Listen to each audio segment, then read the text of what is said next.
Atiku Abubakar, Peter Obi, and other political giants have chosen the African Democratic Congress (ADC) as their political home.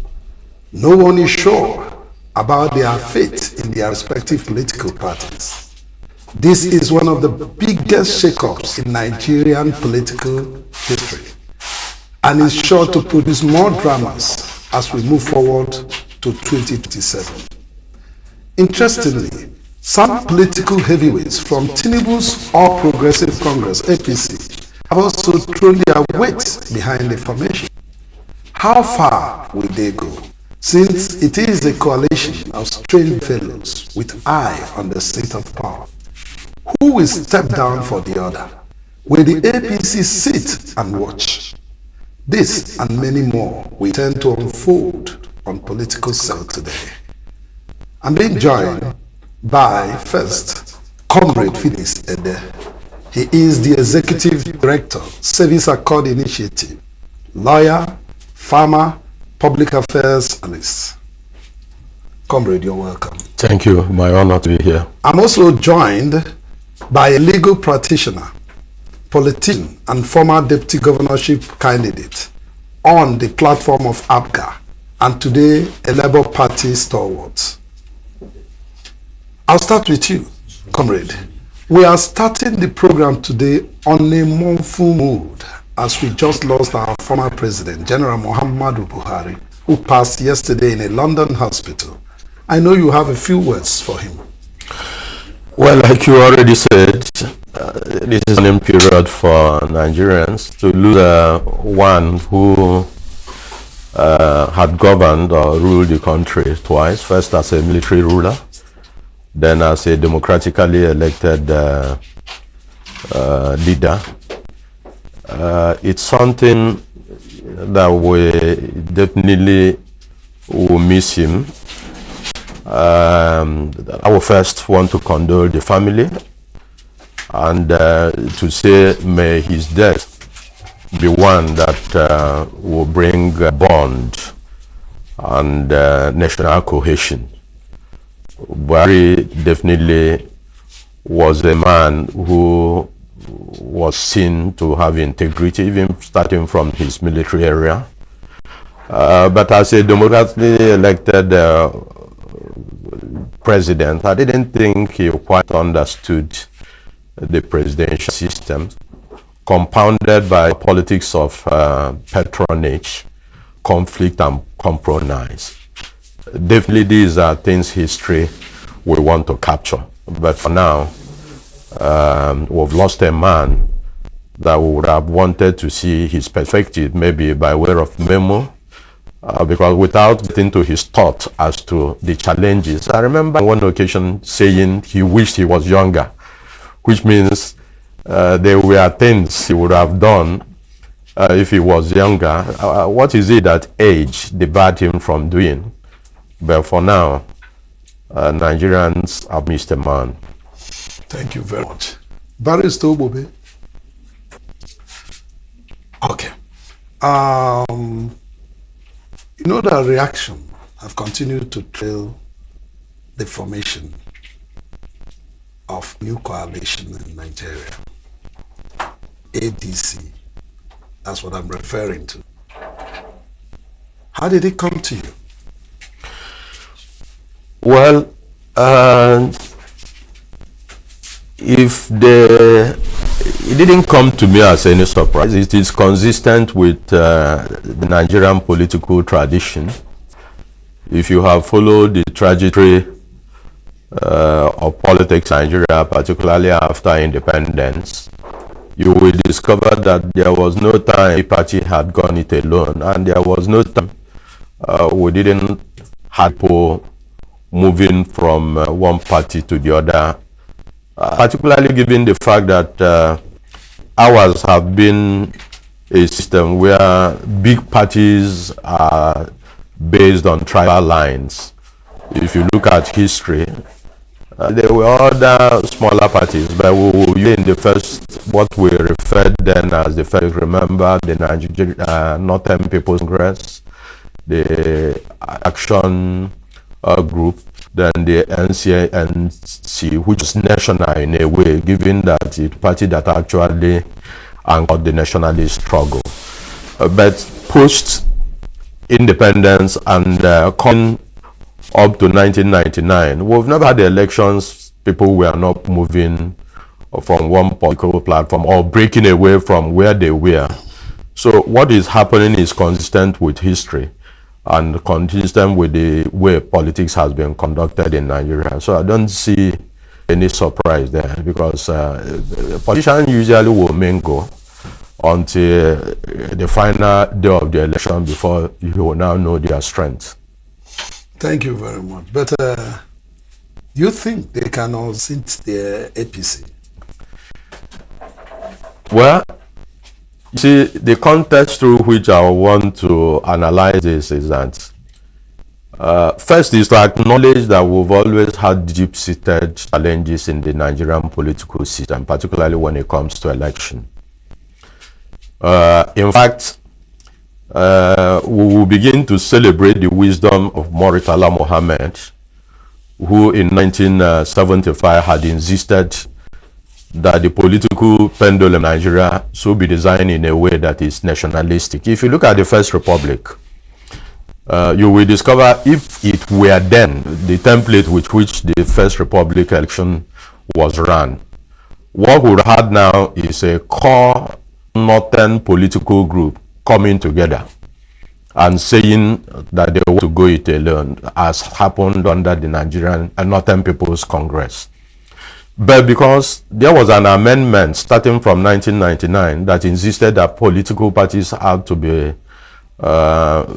federal in character, at least they must be able to have representation in 2/3 states of the federation. You now have association of politicians pursuant to Section 4 of the Constitution, who definitely have to cross their own regional boundaries.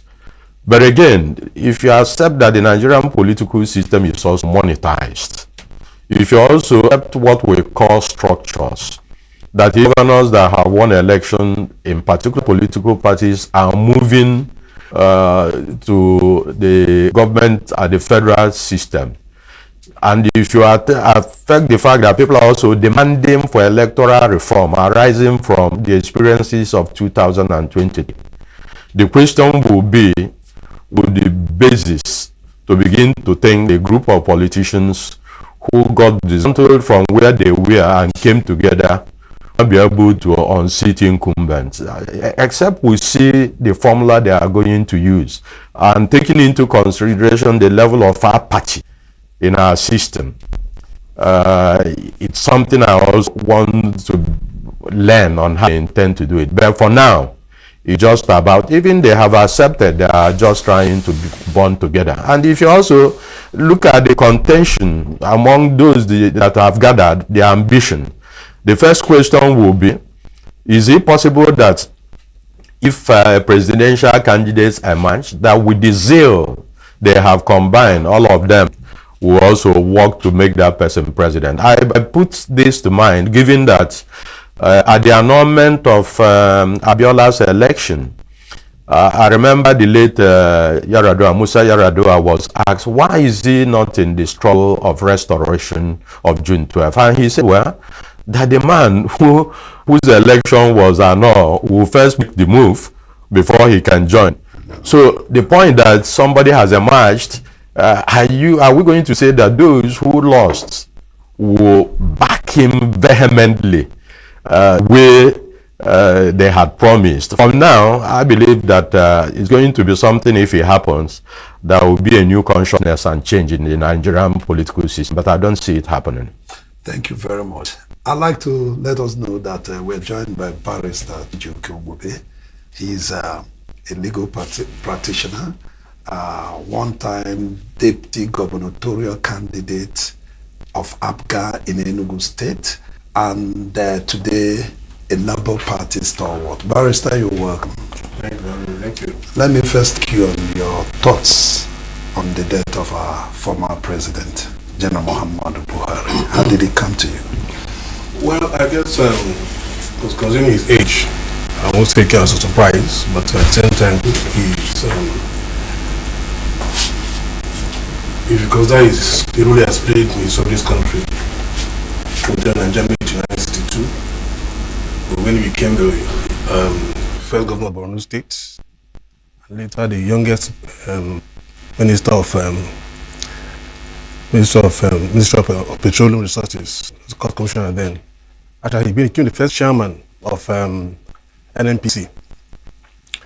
And then later, of course, he became the head of state. And people still have fond memories of his stint as the head of state.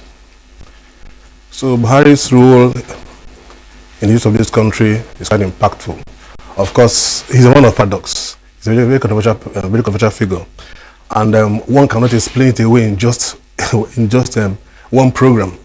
But perhaps, like people argue, if Buhari had stopped his public service at Assembly of State, I think he should have been probably more kind, a little bit kinder to his persona, because if you now go to his service as a civilian president, many people agree that it's actually how not to be a president. So I want to condole the family, condole his political family, his friends and followers on the loss of this leader, Buhari. So I condole Nigerians on the loss and the president of Nigeria as well. Thank you very much. We condole with Nigerians. We'll be missing him. But now to the topic we're discussing. How did ADC come to you? Well, I think for us, for us in the opposition, it's a bit of fresh air, because Nigeria has a rich history of coalition groups coming together. Like my counterparts on the panelists, my fellow panelists said, in the First Republic we had OPGA. Two political parties, mainly spearheaded by two main political parties, NCNC, CNC, and Awolowo's AG. They came together to contest and run against the MPC, then the ruling party. Then in the Second Republic, we had the Progressive Parties Alliance, if I recall, which was spearheaded by the late Dr. Azikiwe of MPP, and Chefulu of VPN, late was of GMPP, and of course PRP. They came to form that against MPN. But probably the most successful coalition we have had in this country is the one that was formed in 2013, which was headed by the current president, the late Muhammad Buhari. When the ACN, NPDP, rump of ABGA, and other political parties came to form the APC. For the first time, a coalition group successfully removed a ruling party, the DP. So now, with the treasure trove of what they call gifts from APC's incompetence, cluelessness, and lack of direction, I think a coalition party has a very strong chance of moving this government if they get their act together. So yes, I believe that if this party, with the personalities involved, experience the diverse areas of influence from different parts of the country, I think if they come together and put their acts together, they will achieve their objective to remove this government. Thank you very much. They will achieve their objectives. You're very, very optimistic about the party. Quite optimistic. Okay. Comrade, is there anything the APC is doing to carry the people along to ensure that the coalition does not succeed in unseating them? Well, I think the challenge of the Nigerian system remains the fact that I do not know how we are going to cure that mentality. The mentality of, even in democracy, centralization of consciousness and believing that we are still operating a unitary federal government. I do not think it That's what it should be. When you talk about government, particularly in the context of the Nigerian Constitution, we know aside the federal government, we have 36 states. We have 774 local governments. So when you now talk about what the APC is doing or not doing about the people, it's like trying to now bunch the whole governments together and begins to say, how has the people fared? The question remains that the government, because of the first degree, which came immediately before the commencement of the civil, Decree 1 by Uronsi, that tried to make Nigeria a unitary state, moving away from the regional we had. Even under the military, the centralization has continued. So in democracy, we've not had politicians who have been able to impact. Incidentally, the only man that tried it and succeeded remains also the president presently, because that was the only man that Obasanjo couldn't conquer. And like my brother co-discussed and said, I do not see how you can liken the kind of nation that removed Jonathan, what we have now. First, you were talking about an entire Southwest. You were talking about a of PDP that moved away and called themselves PDP. You were also talking about a vice president who was then sitting that had aligned, had wanted to contest under Obasanjo and didn't. So the combination of forces then was such that they had the wherewithal, they had the structure. And mind you, we must take in context the circumstances of Jonathan's coming into office. But for the death of Yaradua, Jonathan, at the time he was recontesting, would have remained still a vice president.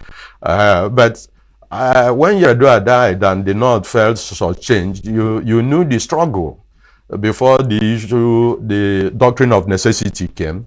And it was alleged that in that doctrine of necessity, the President Jonathan had actually entered into an agreement, to serve out one term. So if you combine all those and the North felt that they needed to recover what they lost, the template is completely different. So if you are now talking, I don't want to begin to degrade the alliance, because my idea of coalition, which we've always had, is that coalition comes when parties has conducted the election and a winner had emerged, but is unable to form government and needed a coalition. We had it under MPN, MPP, and that was why, for the first time, I don't know whether people still remember, there's this politics Z continued to play that paid out. If you look at the First Republic, he played it, and he paid out with the alliance they had with MPC. In the Second Republic, he also played it, and that was why the Southeast, aside from producing the vice president of MPN under Ekweme, still secured the Speaker of the House, Umezuoke.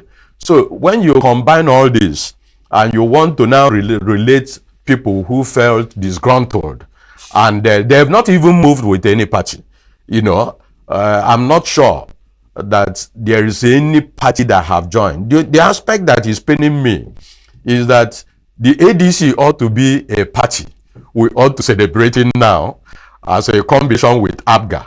But that the fact that our own brother, who before now had presided over the party without convention, decided to hand over the entire structure to a section with whom I know we have not worked politically. I do not see how we can benefit moving on. But I can tell you that the combination we'll have now, I don't want to say they won't go far, but we are yet to begin to see how they can do it. And one thing that has happened is that before now, look at all the combinations. Even in the last election, the South-South has always provided a kind of deep pockets. The South-South. And the one that tried to play with Atiku, that got the vice president, talking about Delta Axis, had just moved to APC. Because at the end of the day, let's not forget that the Nigerian political structure, that the challenge we have, even as electorate, has been the monetization of the Nigerian politics. So who is going to fund the ADC? That will be the first question. Once you begin to look at the funding, then we can begin to talk about it. But if it's about people who are gathering because they felt disgruntled and they felt that they were not accommodated where they are, it is luck for them. But I am asking, I don't want to talk about APC. I am saying that those who are in Labour, those who are in PDP, who were elected, are moving into APC. And those who are disgruntled in APC are moving away to a party that does not control even councillor. And you are saying they are galvanizing. But wonders shall never end. Well, I'll get back to you, and I would like to ask you whether you're thinking that they are not going to have enough funding and then they won't be able to build strong structures down the line. And that's why you think they won't go too far. But just before I do that, Barrister Bube, you heard what he said. I want to ask you, how do you think the coalition will be able to reshape the country's political landscape? Before I go into that, I want to address some things that Kokana is raised. Mr. The last point he made about who will fund the ADC. If you recall, each political situation in Nigeria presents a peculiar challenge. Now, for instance, now in 2013, when the ADC was still in the formation stage, there was this belief that is pointed out that the Northern not face changed. The fact that was their turn to bury the president. So they are galvanized, they came and formed the party, and 4 candidates ran against 3 presidents against Buhari in the primaries. Kwakwanso, Atiku Abubakar, and Rochas Okorocha. So it was contested, really. They ran, and Buhari narrowly defeated Kwakwanso, really, as a matter of fact. It wasn't a clear-cut victory. So now, presently now, the present challenge they have now is that the ADC, obviously, is being strategic. They want to tap into the outreach and instrument of northern political elites in ensuring that they come together to form a coalition against Tinubu. You see, the issue of funding the ADC is a no-brainer, because Peter Obi successfully proved Nigeria that you don't need money to run a political party. When he emerged as a local candidate in 2022, his mantra was, "I will give no shishi in Nigerian parliaments." And people were, of course, it was ridiculed. They said, "Oh, this guy's a joker. How can he do that?" And to prove it, in Lagos State, for instance, where the president comes from, he was able to defeat the president. Even PDP said, what I imagine that was officially reported, but it was the president without the councillor. There no councillor in Lagos State, no House of Assembly member, no House of Rest member, no senator, no governor, but we were able to defeat him in his. So the man, why does Tinubu Obi have so much appeal? Because he has come to a different message, saying that, look, we don't need to be international in our politics. Nigerians are testing for good governance, transparency and accountability. And he's determined to show that Nigerians can do without being orderly burdened with all sorts of financial inducements. His message is simple: let our our industry move sources of production in the real sector and other places in Nigeria. Why Tinubu, of course, and Co, they are using patronage and financial inducements to sell their mantra. Now, we have in Nigeria presently a government that has continued to show some form of, I would say, disconnect with the populace. Their policies, if you recall, like last week, the IMF, their enabler, released Article 4, commended them for some of the reforms they made, but they said, look, these reforms are yet to impact on the real sector in Nigeria. They have failed to use these reforms, have failed to reduce poverty it has even increased public expenditure. So how do we translate it into this to promote what they call human capital development? So even IMF that has been able to actually indicted them for running the economy in a very, very, very poor and competent manner. So now ADC has a platform, has something to sell to Nigerians. And look, we can do it better.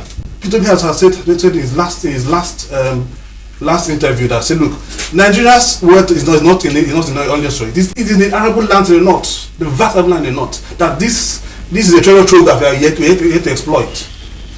Nigeria can turn his matter is from consumption to productivity, and that Nigerians are yet to tap into human potential. And no government, and he has shown a clear cut plan how to actualize this. He's ready to serve Nigeria from day one. He given the opportunity to serve. This government has borrowed over how many billions of naira now since they came into apparently our debts this year is now about almost $140 trillion. That rose from $93 trillion under Buhari in just 2 years. Increase that they provide in just 2 years. They are about to borrow $21.7 million to pay to service our debts. Between July 2023 and now, this government has spent $2 billion on our debt refineries. And recently we said that they might sell it. But in November, we are told that Nigeria's refinery will be ready by January of this year. That particular refinery is ready for production. By January to start production. Now, in May, July, the current SLTV Channel is saying that look, that they might have to don't review our refineries. But I'm going to tell 2 days ago said that Nigerian refineries might never be able to produce again. So deception, lies, and all sorts of propaganda are being used as state policy at the expense of Nigerians. So ADC has a treasure trove of reasons and opportunities to sell their matters to Nigerians. With compared to it, yes, the opportunities are there. APC government is a disaster, and ADC has has opportunity to exploit it. The benefits. Well, I talked about funding structure, and you're saying the ADC have no chances of building enough structure to be able to unseat the present administration.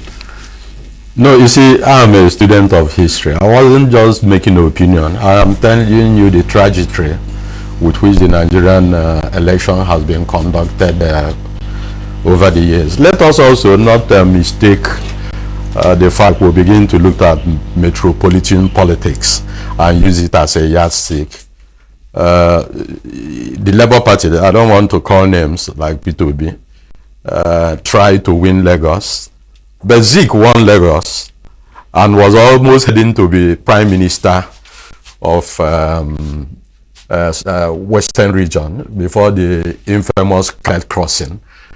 So that didn't even get as much as Zik went, you know. But there is one point which is even a bit misaligned. The narrative about P2B and the ADC is being anchored on the fact that maybe P2B is likely to get the ticket. But if he doesn't, is whoever emerges, we already know them, is it Atiku that will begin now to narrate P2B's integrity, or is it Amechi? You know, they are still trying to lobby Kwakwanso, but I know Kwama is a smart politician on that angle. But let me also give you another narrative which people should not be deceived, and that is where I will want the Southeasterners to be smart. The question will be, given what happened between the North and Jonathan, because if you are talking about change, we are talking about political actors, and politics is driven by vested interest. Is the North likely to want to trust a Southerner, because this is now not about individual? With another 4 years, they are likely to begin to contest whether the man will exit, or the man will he still have a constitutional role. Even when I know that there are Northerners who are looking forward that no matter what Tinubu is doing, we can only bear 4 years before the power returns to us. It happened even on the issue of zoning. If you remember, some of us then, I was saying that the idea of zoning to the south was perverted. It was wrong, because zoning was only accommodated in PDP constitution, not any other party's constitution. But when PDP decided to flout its own constitution, what the Tinubu and co did was to now hijack that narrative of zoning, because often people misconstrue federal character with zoning. Federal character is about appointments enshrined in the constitution. Zoning isn't. And when it came, rather than the southeast insists that zoning ought to be in line with what Ekweme has suggested, the 6th geopolitical zone, and the argument would have been that its zoning ought to be southeast, north central, and northeast. Assuming it had gone that trajectory, there is no way the southeast wouldn't have produced the vice president. So the question in this analysis of rhetorics about whether our refinery worked or not, which, you know, if we had time, I would have taken you to the history of how Nigeria lost it in when they had the Israeli-Arab war, you know, and Syria and Egypt was already winning Israel before the intervention of America, that now shot up the oil price from $3 to 12. That was the era Nigeria had money that they couldn't manage, and we left agriculture and production. So, but the point I want to make is that in politics, the way Nigerian politics operates has been anchored. Do you think that the North that have played with APC will want to do another bargain with an Atiku or with an Obi, or stay through where they are? But I didn't want to reduce that narrative to the level. I want us to, we say that the political system in Nigeria is not working. And I'm saying that those changes that would have made meaning to it to work, for us to now anticipate that, okay, this is ideology. You know, because we shouldn't discuss people. We should discuss institutions. And when you now talk that Nigeria is not working, I've told you, we have 36 states. We have 74. This is the same president that have tried to do an executive order in order for the local governments to work. And the governors gathered and said no. And you say, okay, go and run then. But the point I'm saying is that the system we are running, I've not seen what this combination, alliance of political people who are vested by hostility, who are combined by hostility, not by ideology. And this is still at the level of Abuja, at the level of actors who, once they lose out in what they are scheming, cannot bring in their own money to fund who is likely to fly the point. That's the point I'm making. But I'm trying to tell you, given why power have to shift, for which El-Rufai actually played a critical role. I don't know how he fell out with the leadership of APC, but the fact is that everybody agreed it was the turn. In fact, Nigerians believe that it ought to have been the town of Southeast. But let me now tell you where I think we have to play smart. If we don't play the politics we need to play to get the next vice president, and with what is happening in South already, and eventually APC gets it, mind you, what it will mean is that when it's going to the South, that was exactly the problem the Southeast had with Buhari about the number of voting, and people were talking about marginalization, and the man was saying, which is politics, is it not where I got votes, I should compensate first. So I don't want us in a situation where we rush out when we now make mistake. We want to return to constitution. That is our right. So what I'm saying is that this is the time we should sit down and look at the Nigerian politics. It has never happened. If PDP had kept to its zoning, we wouldn't have found ourselves in this situation we have found ourselves. But because PDP made that mistake and Jonathan was not smart, that was the first time in the history of Nigeria an alliance ensued between the North and the West. It has always been the North and the East. Let's not make that mistake again. There is also this rumor that your party is trying to woo Kwankwaso. But that will handle. Kwankwaso is a smart guy. After we have this little break, this short break, we'll handle that. Let's take a break.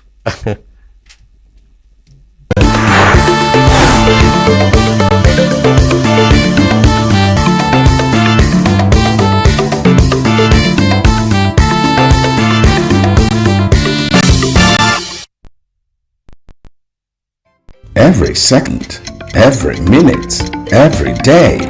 News is breaking, events occur, and there are new developments. At Signature TV, we follow these stories objectively, bringing all sides without bias, explaining the complex issues, breaking down the numbers, and investigating the issues behind the news.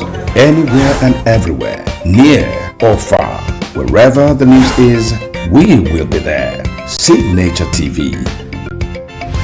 News in your pocket.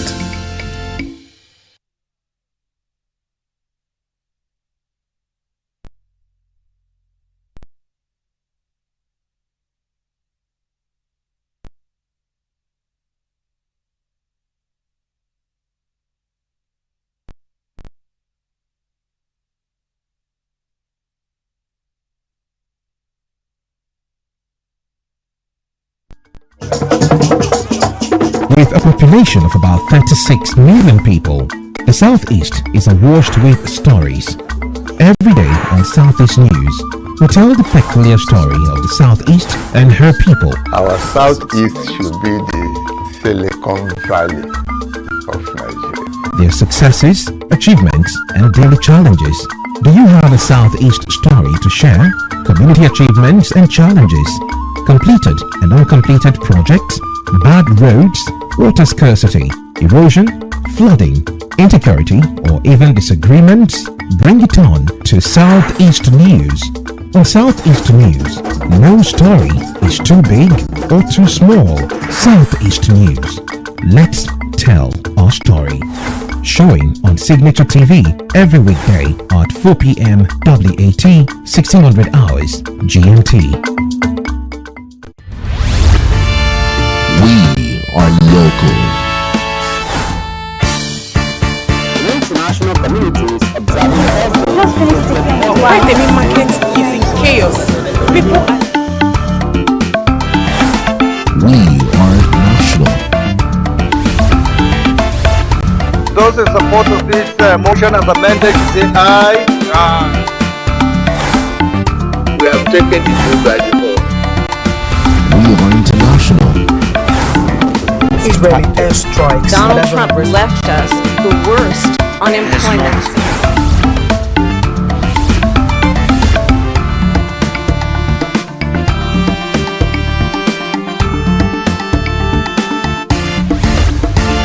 Signature TV, news in your pocket.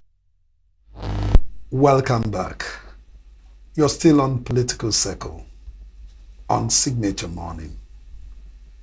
Our topic is coalition of political parties and their chances. And I'll get to Barrister Obobe. You have a lot of strange bedfellows. How do you intend to contend with it? Because all of them have one objective, the seat of the presidency. And I believe that if some of them fail to get it, there might be some problem. Well, thank you. I recall this same scenario being raised when APs were being formed in 2013. Scaremongering, trying to discourage the person involved, that how can they be a ruling party, it's not possible, that PDP is a behemoth, things like that. Political contest is about straight bedfellows, realignments, interests, not about friendship. I'm glad my governor has mentioned the issue of the role that Rufai played in ensuring that our peculiar political situation, which recognizes zoning, was actually implemented prior to Tinubu's emergence, that power is between North and South.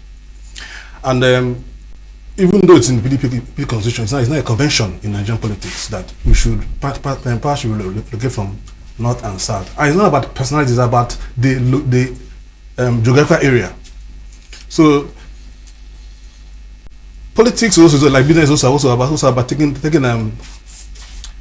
gambles too, taking chances. There is this, like you said, this strong yearning by Southeasterners that is their turn to rule this country, and they felt deprived by the shenanigans of some personalities, including particularly the Atiku and the rest of them, when they scuttled the chance of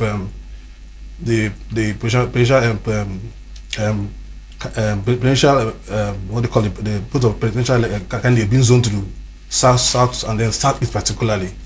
And now the same personality Atiku is now in the coalition, obviously trying to also contest for elections. You see, in politics, you go with what can help you the most. You go with advantages. What can make you more sellable?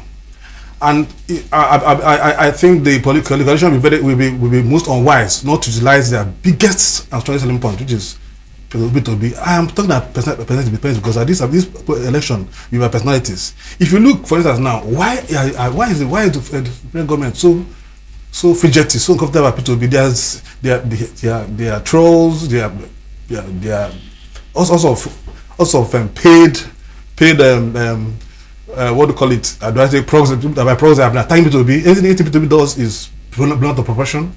Any small thing, that any misstep or perceived misstep is seen as point of weakness.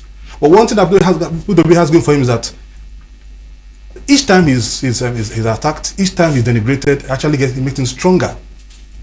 And this will know that this man is the only person that can make a difference if he emerges as candidate of ADC.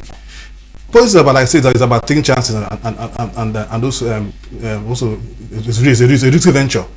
And P2B for me is one of the few persons in ADC, in the coalition, the emerging coalition, that has already, that's Buhari, has block votes in the sense that he has an organic followership across the country, not just in one region.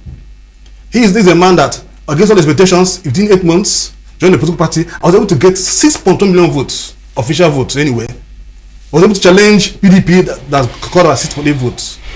This is the first time, the first government in Nigeria that won by a minority vote. APC got about 31% of the entire votes. Less than Labour and PDP.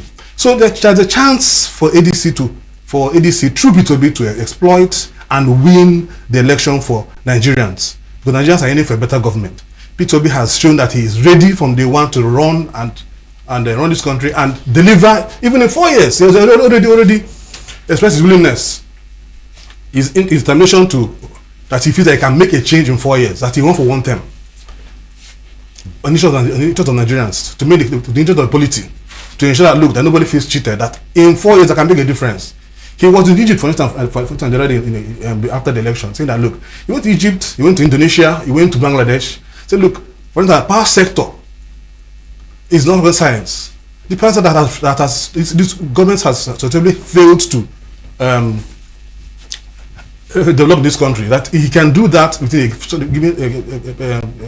a given time, within that 4 years. He said that Egypt invested so much money, how many billions of dollars in power sector, within 4 years, able to stabilize and ensure that the power sector in the country was functional.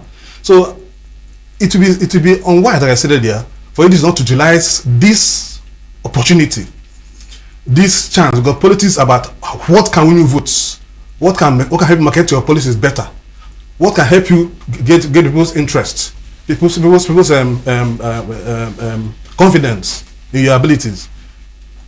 And I think it is the magic wand that ADC has to make sure that Nigerians react and give them power in 2027. Just a follow-up. Why, comrade, I'll be coming to you. Nigerians don't seem to trust the electoral process. What's making you so optimistic?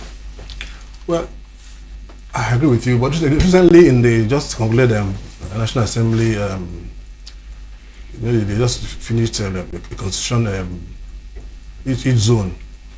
So it's went to different district zones to, of course, get what the public participation in constitutional reform, and majority of them harped on this electoral reform. That for us to get it right, we need to reform the electoral system.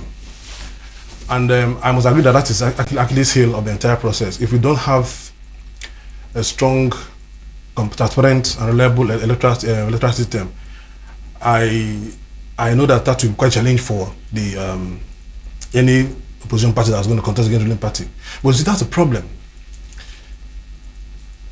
previous governments, Yar'Adua and Jonathan, in recognition of this fact, that Nigerians need to participate fully and determine who rules them, introduce different aspects, introduce Jonathan reform the electoral system to allow for manual registration to electoral registration. Jonathan even took it further by introducing the card reader to ensure that the Nigerians participate more in who rules them.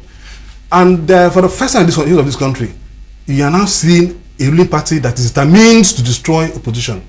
Opposition is what makes democracy what it is. The right of different opinions. For the first time, it's simply said that he's happy that the opposition is in legitimacy. If Jonathan had the same mindset, there have no APC today. Jonathan made sure that he never interfered in the way the democratic process was run in this country. The APC, the PDP and Labour Party internal issues are believed to be sponsored by external forces, probably negated by the ruling party. And the body language and utterances seems to validate that look, he is determined to destroy the opposition party so that Nigeria will be at the risk of having a one-party state. So the election system, Angola Nigerians are making noise about it. The ADC have been strategic about it, yes. They've been strategic about how to ensure that the electoral system or the reform does not affect their chances in the next election. It's a problem, and I'm glad that Nigerians are being more and more vocal about it. People have been to talk more about it and probably put more pressure on the National Assembly to do more bills that will help Nigerians have a better hold and control of who rules them in different political offices in the country. Thank you very much. Comrade, I know you've been longing to speak, no, but the truth is that there's an observation. Many political actors are today jumping into the APC. Don't you foresee an implosion in the APC before the election, the 2027 election? Because strange bedfellows are flying into APC. How are you going to manage? How is your party thinking of managing it? You see, my brother, usually it's very difficult not to wear the tag of a political party, particularly if you have had a role. When people talk about APC today and my involvement, I say some of us will be giving kudos because the argument was not just about APC. In Enugu, some of us felt there was need to engage the then ruling party. They are still in office, the PDP. I was here, I was part of the state creation, the struggle, and what we've gotten is not exactly what we had bargained to. So everybody has a reason for joining party. But again, when we talk about voting and the electoral process, it also pains me that we still in this modern time relate to voting from the arithmetic point of view. You know, how do I mean? We talk about people voting that their votes were not counted and what have you. And ours is a presidential system, which we borrowed from America. So the challenge is not whether INEC is working or whether INEC is not working. And from what my brother just said, he talked about that even the disquiet, let me use the word disquiet, in PDP and Labour is as a result of maybe some intrusion by the ruling party. The question will be, how do you have the caliber of people who allow themselves to be used? You return to the point I've made about the ADC, that under the patronage system, which America was running this system, the patronage system, until the killing of President Gayfeld. You know, when in American system then was that once a party comes into power, they even go to the extent of dismissing civil servants who were employed by the other one. The American system was borrowed from India. India started merit system before America. So the thing we have to ask ourselves is the quality of the people participating in the process that allow themselves to be used. Because when people talk about strong institution, no, there's nothing like strong institution. What you have is people who are ready to defend the values of the institutions they represent. That is one. Then on the second angle about those coming, you see, in Nigeria, people always have reason to move towards certain tendency in politics. It's not everybody that is coming may not be coming to contest the election. In fact, in Igbo, they will usually say the man that has the palm front is the one that the goat follows. And that's why the patronage people have not understood how it plays. A Kwakwanso cannot be party to a party, who is it? Atiku will pick the ticket. Kwakwanso is already scheming for the next election, not this. Kwakwanso like Buhari. In fact, after Buhari, I don't know whether any other northerner has the kind of clout. And if you remember the challenge of 12 to 3rd under Buhari, it was about Kanu. Because MPN had thought that they were going to run over Kanu. Until Aminu Kanu cleared it, and the MPN couldn't even get 25%. That was how the issue started. So Kwakwanso is keeping his vote and negotiating, just like when there we have just few minutes. Oh my brother, I've commemorated. Thank you. I'm a practical analyst. I know, but just before we go, I would not like to get to Barrister Bube.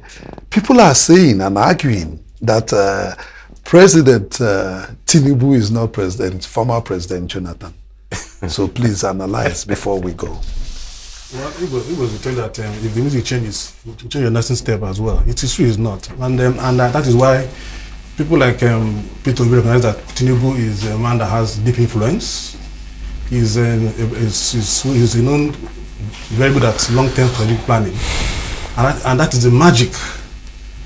That Tinubu is a bit confused about Peter Obi. Tinubu understands Atiku rest of them. He knows how to handle them. He has been there several times. But this is an enigma. I can't understand. A man who came with a different message.